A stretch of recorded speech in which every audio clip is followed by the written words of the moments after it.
yeah, so I don't remember what I was going to say. I should start writing stuff down when I want to talk on here. Making a list, that's probably what I should do. Well, hello again. I'm back. My name is Lori, and I am trying to make a YouTube channel, a successful YouTube channel. I'm doing this to find community of people that are similar to me or have the same ideas as me or thoughts or interests. Also because I would love to make money doing this. I recently have been diagnosed with autism. I have struggled my entire life with getting jobs, holding jobs, and not getting burnt out. And it's been a struggle. I am qualified, I am experienced, I have the skills necessary for the jobs, but my social skills are not great. Well, I don't want to say they're not great. They're just different than most people. And I often feel like a lot of jobs are gate-kept by neurotypical people. Like, for example, you go in for an interview and you have to shake a stranger's hand. Like, I don't like touching people, and I don't like people touching me. It's a sensory thing. Also, I don't trust that people wash their hands after they use the bathroom. And this goes for both men, women, non-binary, like everybody. I have watched, because I'm autistic and I observe human behavior trying to figure out what to do. I watch people, and they sometimes, more often than you would think, go out of the bathroom, leave the bathroom in a public restroom, and they don't wash their hands. Which I think is really fucking gross. I don't know why people don't wash their hands. It's gross that they don't do that. But yeah, in an interview, you have to shake hands with a stranger, and you have to make eye contact. No matter if you have the degree, if you have the experience, if you have the skills, you have the reference letters, you have all of those things. If you don't make eye contact enough, or if you don't make the correct eye contact, you don't get the job. Like, it's just, that's the way it is. And the only time, I had said last time in my last video that I can't lie. Well, technically that's not true. I can lie, but my whole life I have felt a gross pit in my stomach, like sick to my stomach when I lie. And I will tell you that the only times that I have ever been offered a job is when I lied. For example, I had an interview. I had several interviews, and I finally got this one interview, and I was like, I just need a job. I need to pay my bills. So I'm going to say whatever it is I need to say, and I'm going to mask up and make the eye contact and shake their hand and do all the things that make me sick to my stomach, and I'm just going to suppress that because I need to pay my bills. But yeah, the only time I've ever been offered a job is when I lied in the interview. I had one job say, well, everything sounds great. You seem like a great person. We have people normally in our office that just like sit at their desk and work through lunch. How does that sound to you? And I said, oh my gosh, that sounds fine. I totally can do that. Knowing in my head that that was a flat out lie, and that normally when I work a job, I go to my car to get quiet time and alone time for my 30-minute or an hour lunch break. I do not sit at my desk. I don't want to talk to people. I've been talking to people all day. I need a break from people. And so I lied and said that I have no problem with sitting at my desk and working through lunch, knowing that I was not going to be able to do that. Well, turns out a couple months later, I quit that job. I couldn't do it. I could not do it. And also, thinking back, like, you don't get to ask an employee to work through their lunch, or that shouldn't be an expectation. That's their lunch break. They should be able to do what they want to do. So that was weird. I have never been offered a job unless I lied in the interview. And then that leads to burnout or unmet expectations or, whatever. There's so much gatekeeping, and I just need to pay my bills. I want to work.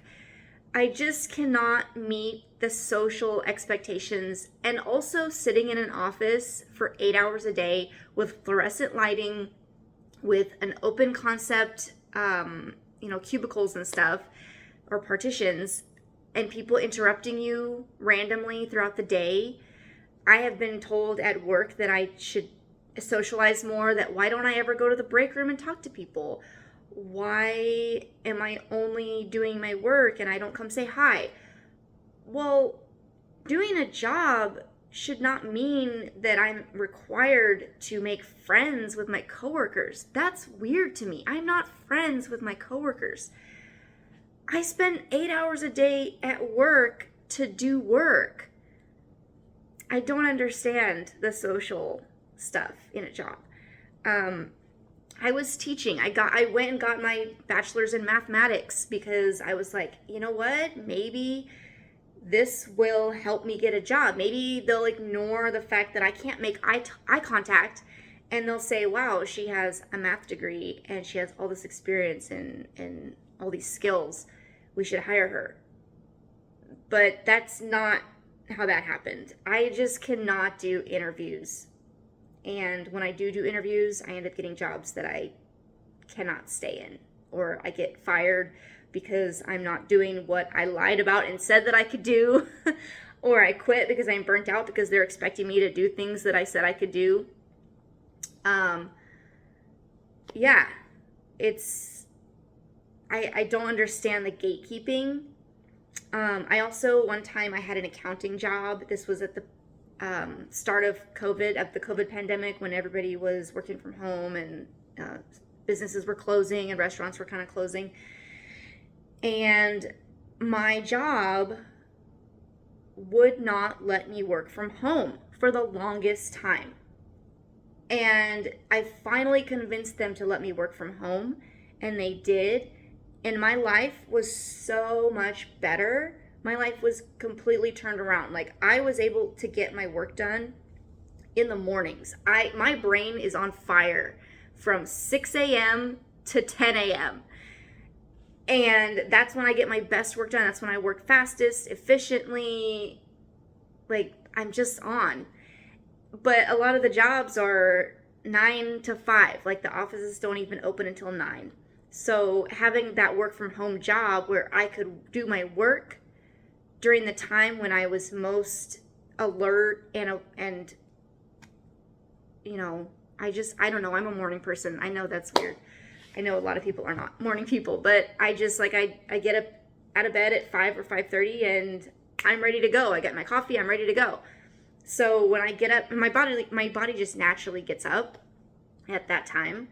And so when I get up and I'm ready to go, but I can't start until the office opens at 9 when my job starts, that's 3 or 4 hours of my day that could be used to do the work.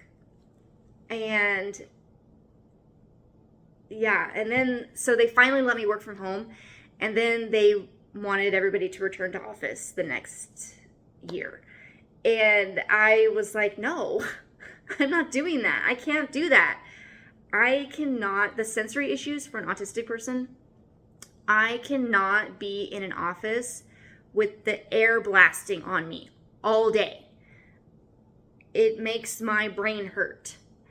And I need to be in control of my own environment in order to do my best work. So I need to be able to control the temperature, because I learned this after I got my diagnosis, that autistic people have trouble with temperature regulation. So they might feel hot when the temperature is like very tepid, like 70 degrees isn't really considered hot. That's like usually perfect.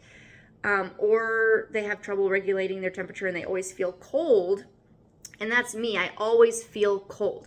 I go to my friend's house and I ask them to bring out their heated blanket from their closet that they put away because it's not wintertime anymore.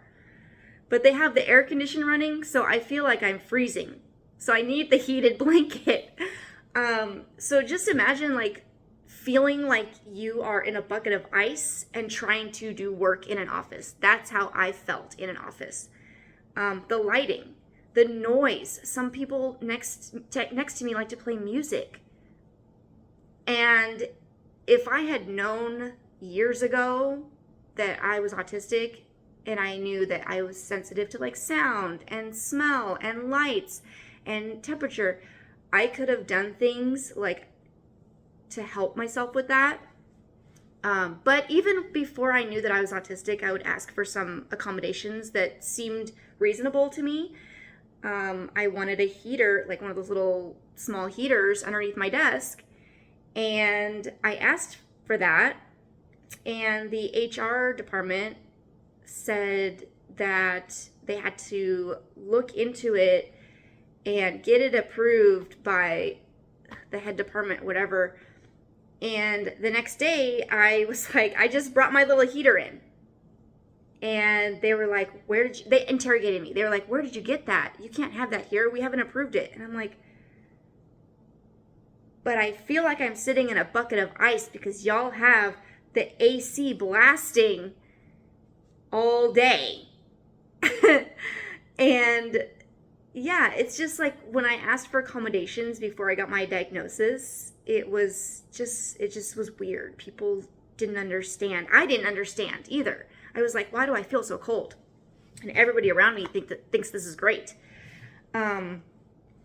Stuff like asking for a cover for the fluorescent lighting or being able to turn it off or get dimmer switches. Those kind of accommodations would be so easy for offices to do for autistic people. But whenever you ask for those things, even if you say, I have a diagnosis and this are the things I struggle with and these are the things that will help me do my job, even when you phrase it like that, it feels like you're a burden. You're asking for too much. Because they don't see the problems that you're having.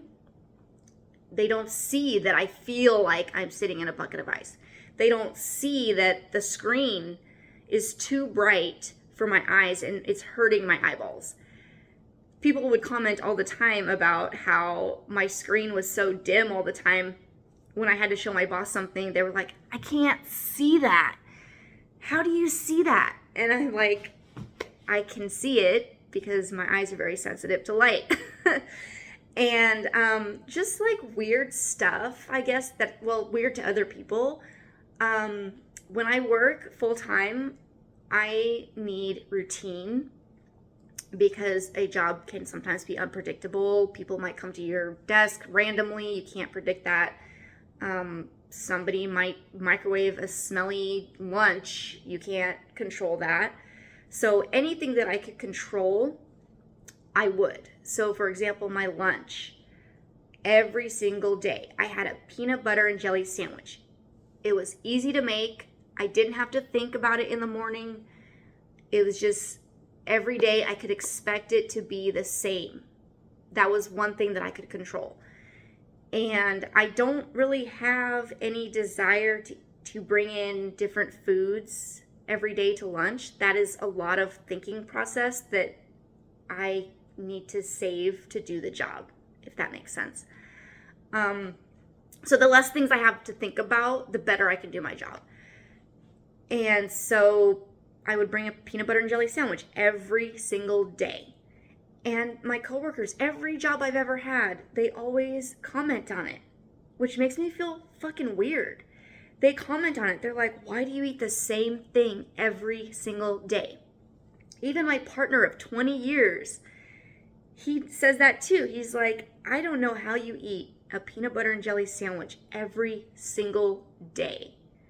I would get bored. And I'm like, I don't know. I just like the consistency and I like the routine and I don't have to think about it.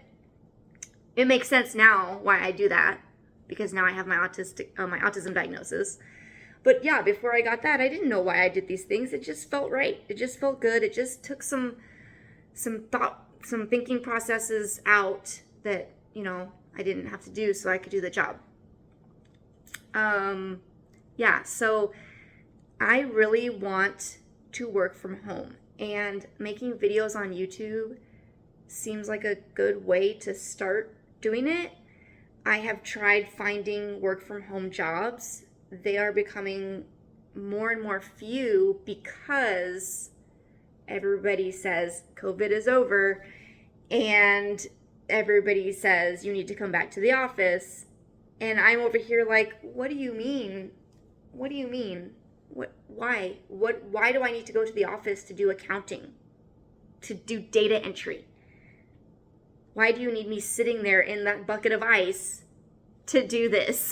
Like, how do you stay at a job for 10 to 20 years, going in there every single day for 8 hours a day, dealing with the interruptions, dealing with the temperature, dealing with the horrible fluorescent lighting? And also, I can't sit in those regular office chairs, those rolly office chairs. I can't sit like a normal person, okay? When I sit in a chair, my leg is up. I'm cross-legged. My foot's up on the desk. Like, I cannot sit like a normal person. And if I try to sit like a normal person, my brain can't focus on the things that I need to focus on. So I'm working so hard to sit like a normal person with, the flat feet on the ground and the back straight and all that stuff. And it takes more energy from me that I could be using to do the job. When I asked for a stationary chair. It doesn't matter, it could be from the break room, whatever. I asked for a stationary chair because I do not like the rolling chair. All of the people that I worked with thought that was the weirdest thing. They're like, oh, well, maybe you just need a more comfortable office chair. I was like, no, I need a stationary chair. And yeah, it's so weird. All of these things that I've had to deal with in life, or that I've asked for things, and I couldn't explain to people why I needed this way.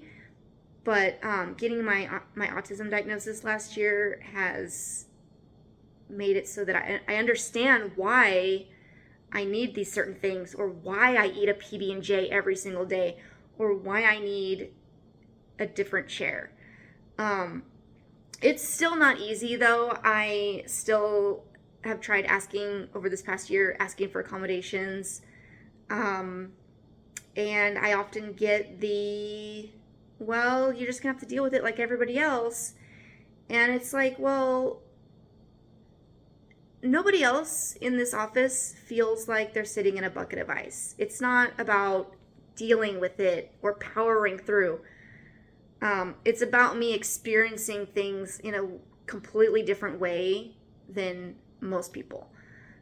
People will say, just get a sweater. And I'm like, yeah, I have a sweater.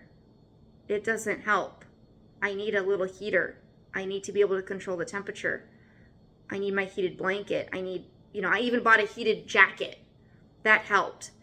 But, yeah, so it would be really cool if I got some subscribers and some likes, and I'll continue talking about being autistic, and I will continue posting my aerial videos.